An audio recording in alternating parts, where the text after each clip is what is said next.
Ahora en Ventaja Legal, la actualidad semanal de la abogacía. Bienvenidos Luis y Lucía. Hola Arcadio, ¿qué tal? Saludos a todos. Empezamos con buenas noticias. El Congreso de los Diputados aprobó la semana pasada la reforma de la ley concursal en la que, ahora sí, se recoge la preceptividad de la abogacía en todos los procedimientos. El texto inicial eximía de esa preceptividad en la inmensa mayoría de los casos.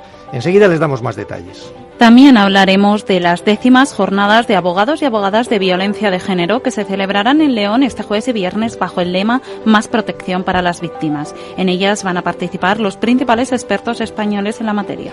Y les contaremos que un juez acaba de condenar a un hombre a 1 año de cárcel por grabar a su novia sin su consentimiento mientras mantenían relaciones sexuales. Comentamos de forma muy breve otras noticias de la última semana. El Consejo General del Poder Judicial prorroga 6 meses a 9 juzgados especializados en cláusula suelo que vencían el pasado 30 de junio.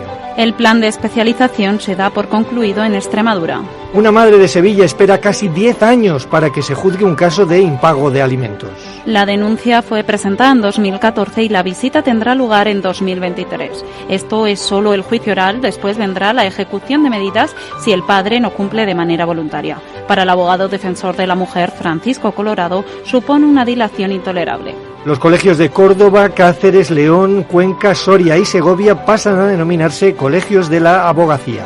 Con ellos ya son 30 los colegios que, siguiendo las indicaciones del Estatuto General de la Abogacía, han cambiado su denominación por esta más inclusiva. El objetivo, fomentar la igualdad de género.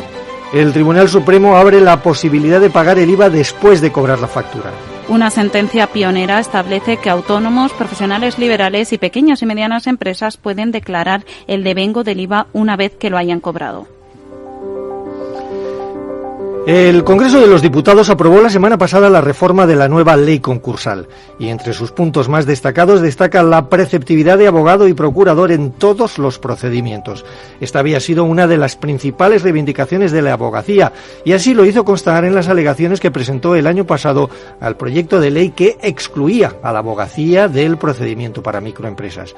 El texto finalmente aprobado, que tiene que ser ahora ratificado por el Senado, establece que podrán acogerse a este procedimiento las empresas que cuenten con una facturación de menos de 700.000 euros anuales, un pasivo de 350.000 euros o que tengan menos de 10 empleados. Este procedimiento entrará en vigor más adelante y se ha establecido de facto un periodo transitorio hasta que la plataforma tecnológica para gestionarlo entre en funcionamiento. Queda la duda de qué sucederá con todos los casos que se están tramitando o se presentarán antes de que esté disponible dicha herramienta.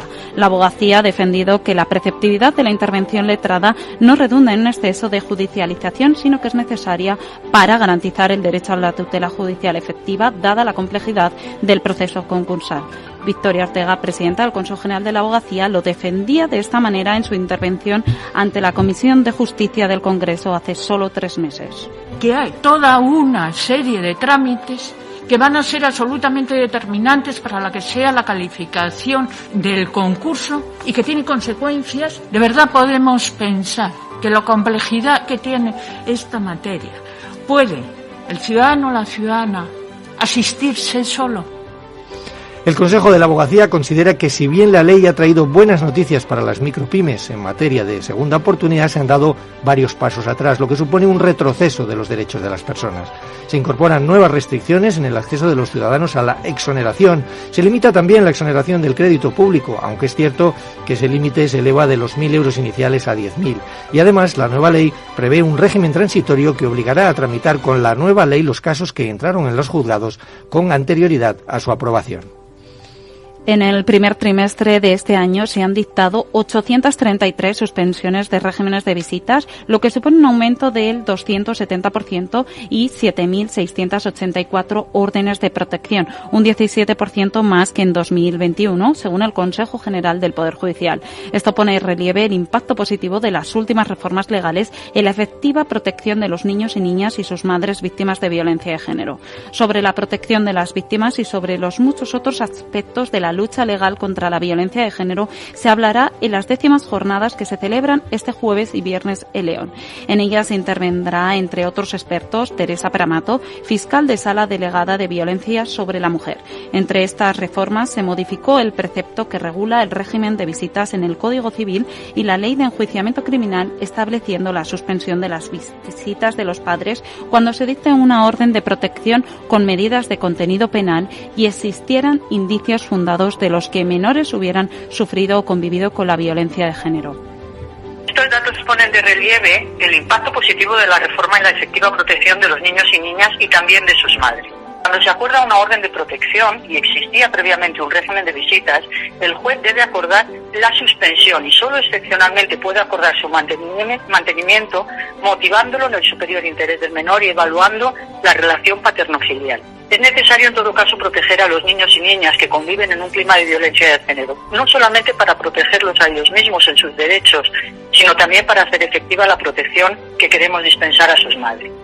La fiscal explica que no es suficiente la denuncia, se ha de llevar a cabo una comparecencia en la que, tras oír a todas las partes y practicar la prueba que sea oportuno, se evidencien indicios de delito y una situación objetiva de riesgo. Pramato puntualiza que esta exposición a la violencia les daña a los menores en todas las esferas de su vida. Es lo que se denomina violencia presenciada. Además, estos niños pueden ser, y de hecho lo son, objeto de instrumentalización por sus padres para mantener la posición de dominio y control sobre la madre e incluso para seguir ejerciendo violencia sobre ellos, que es lo que se denomina violencia vicaria. En cuanto a las consecuencias de esta reforma ha tenido en el régimen de custodia, señala la fiscal que si no procede establecer o mantener un régimen de visitas del progenitor investigado con sus hijos e hijas, con más razón deben entenderse que no procede adjudicar la custodia a ese progenitor. Un juez de Madrid ha condenado a un hombre a 1 año de cárcel por grabar a su novia sin su consentimiento mientras mantenían relaciones sexuales, algo que constituye un delito de descubrimiento o revelación de secretos. Además, deberá pagar a la víctima una multa de 6 euros diarios durante 12 meses, indemnizarla con 3.000 euros por daños morales y no podrá acercarse a ella durante los próximos 3 años, según ha dictado el Juzgado de lo Penal número 37. Beatriz Uriarte, abogada defensora de la víctima, afirma que probablemente sea la primera vez que quien roba la intimidad de su pareja es condenado seriamente, ya que, asegura, no ha encontrado sentencias anteriores que dicten prisión por este delito. Beatriz Uriarte.